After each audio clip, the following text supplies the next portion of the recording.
প্রকাশ পাবে না। তাহলে আল্লাহর গুণগান গাইতেও জিহ্বা লাগে কি লাগে না? নবীজি বললেন, আমসিক আলাইকা লিসানাকা, তুমি তোমার জিহ্বাকে সংযত রাখো। শুধু তাই না, বিশ্বনবী বলেন, যদি ও দুনিয়ার মুসলমানেরা দুইটা জিনিসের ব্যাপারে যদি তোমরা আমাকে গ্যারান্টি দিতে পারো, আমি নবীজি তোমাদেরকে প্রমিস করলাম তোমাদের সাথে তোমাদের জন্য সুপারিশ করা আমি নবীর উপর ওয়াজিব হয়ে যাবে। সুবহানাল্লাহ। সাহাবীরা বলেন, ইয়া রাসূলুল্লাহ, ওগো নবীজি সেই দুইটা জিনিস কি? আল্লাহর নবী ডাকতে বলেন, প্রথম নাম্বার হলো দুই চোয়ালের মধ্যবর্তী স্থান, অর্থাৎ জিহ্বা। অর্থাৎ কে? জুড়ে বলতে হবে কে?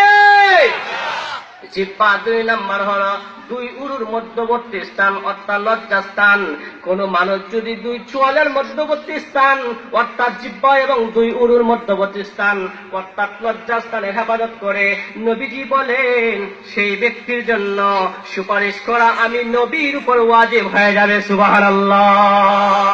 ও মুসলমান ভাইরা, তাহলে নবীজির শাফায়াত যদি আমরা পেতে চাই, এই রকম গুনার কাছ থেকে বিরত থাকার দরকার আছে না নাই?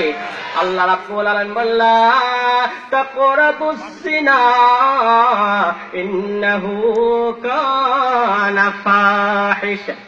আল্লাহ রাব্বুল আলামিন বলেন, লা তাকরাবুস জিনা, তোমরা জিনার কাছে তোমরা যেও না, গুনার কাছে যেও না। এটা নিশ্চয়ই মন্দ কাজ, গুনাহটা হলো পাপ কাজ, খারাপ কাজ। কথা বলেন ঠিক কিনা? তাহলে জিহ্বার সংযত রাখতে হবে কি হবে না? জিহ্বাকে আমাদের সংযত রাখার দরকার আছে না নাই? দুই নাম্বারটা নবীজি বললেন, ওয়াল ইয়াসআকা বাইতুকা, তুমি তোমার বাড়িতেই অবস্থান করবে। কোথায় অবস্থান করতে হবে? জুড়ে বলেন কোথায়? ও মুসলমান ভাইরা, গভীর মনোযোগ।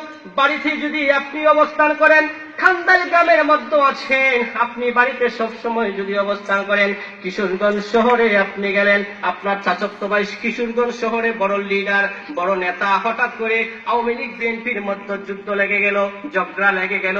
দেখা যাচ্ছে চাচাতো ভাই আওয়ামী লীগ করে আর আপনি করেন বিএনপি, অথবা মামাতো ভাই বিএনপি করে আপনি করেন আওয়ামী লীগ। দুইজনের মধ্যে যখন ঝগড়া লেগে গেল, একদিক দিয়ে হলো আপনার খালাতো ভাই, আরেক দিক দিয়ে হইল মামাতো ভাই।